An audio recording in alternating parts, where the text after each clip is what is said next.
Hey guys, how's everyone doing? This is Sir Jedi Sentinel, and welcome back to Batman Be Vlogged, the weekly vlog series where I review an episode of Batman Beyond after watching it for the very first time. Today, we are looking at episode 39, Ace in the Hole, written by Hilary J. Bader and directed by James Tucker. As always, I am putting a blanket spoiler warning in place because I do these unscripted and I may possibly decide to talk about spoilers. If you do not wish to be spoiled, then stop right here, seek out the episode for yourself, and then come back when you've finished watching it. This is a big milestone for Batman Be Vlogged. Ace in the Hole is the finale of season 2, which means because the season works out perfectly in increments of 13, seasons 1 and 3 are 13 episodes, and then season 2 is 13 episodes. Sorry, 26 episodes. We are 2/3 of the way done. 13, 13, 26. No, sorry. Yeah, 13, 13, 13, because 26 is divisible by 13.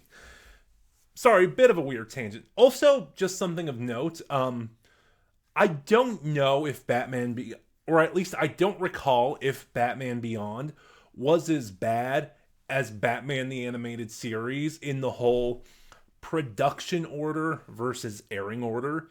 If you remember when I started Batman Be Vlogged in the introduction, I would always include the original air date of the episode before I decided to stop doing that. So I think I recall seeing some stuff, some episodes that may have been switched around. This is the only other instance I can remember vaguely. Ace in the Hole in the production was the finale of season 2, and because the Blu-rays are ordered based on production order, that's how it's presented. But in airing, I believe it was the premiere of season 3. All of this to sort of pad the runtime a little bit, but Ace in the Hole is a great episode, and it's a strong episode to end the season on.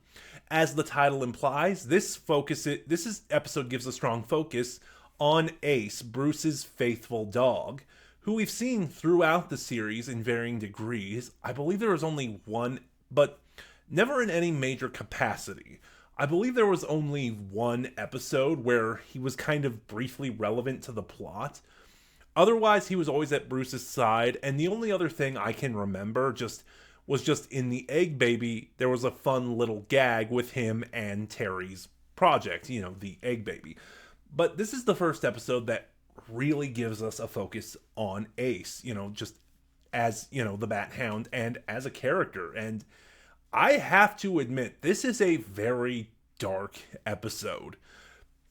Not dark visually, because that's one of the first things I noticed. The color palette for this episode is surprisingly bright and very vibrant, but the subject matter is very dark. In fact, I would advise, if you watch this episode, I am kind of inclined to give you guys a trigger warning for violence against animals, because, like I said, this episode goes into some dark places.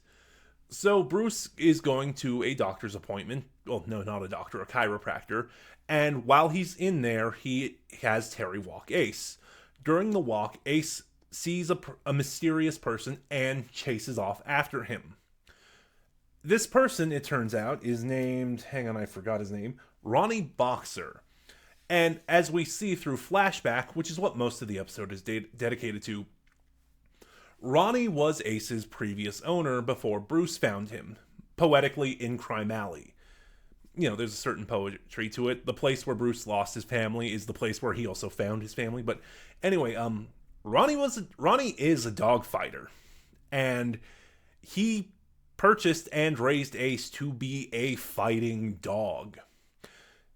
This is where I said this is where a lot of the dark elements of the episode comes in. Like, Ronnie is a terrible person, probably one of the worst villains we faced. Yes, I know we faced a lot of supervillains with designs on murder or world domination or things like that, but there's just something about the realism of a dog fighter that just makes Ronnie in particular despicable. Especially the way the abuse we see him subject Ace to, even a little bit, and it's only through police intervention that Ace is able to escape. The police arrive during one of Ace's first matches, and Ace runs away, where he's discovered by Bruce. And then, Then we jump to the present day, and now Ronnie is freaking roiding these dogs up. Just to put it mildly, like, he is turning these dogs into monsters. He is despicable. And I think that is the idea.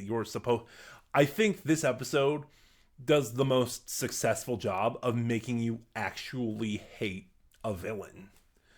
Meanwhile, Terry is looking for Ace, and Bruce, advises Terry, look for Ronnie and you'll find him. Also that Ace is a survivor and he'll find his way back home. Kevin Conroy gives a very subtle performance here, Yet things you wouldn't notice immediately because they're very small actions. Like when he first notices Ace is missing and when he vows never to let anyone hurt Ace again. And the animation does a really good job as well of portraying Bruce. Of course, during this hunt, Terry and Ace keep missing each other by barely until it leads up to our climax where Terry is forced to fight one of Ronnie's monster dogs. Ace is able to confront his former owner, and then they work together. Like the climax here with the monster dog is really well animated, really well done. And again, just shows how terrible of a person Ronnie is. Just what he turned this dog into. It's vile. I have nothing else to say. It is vile. I don't really have anything much to say on this episode overall. Like I said at the beginning, Ace in the Hole is a strong finale to Season 2. It's a very solid episode.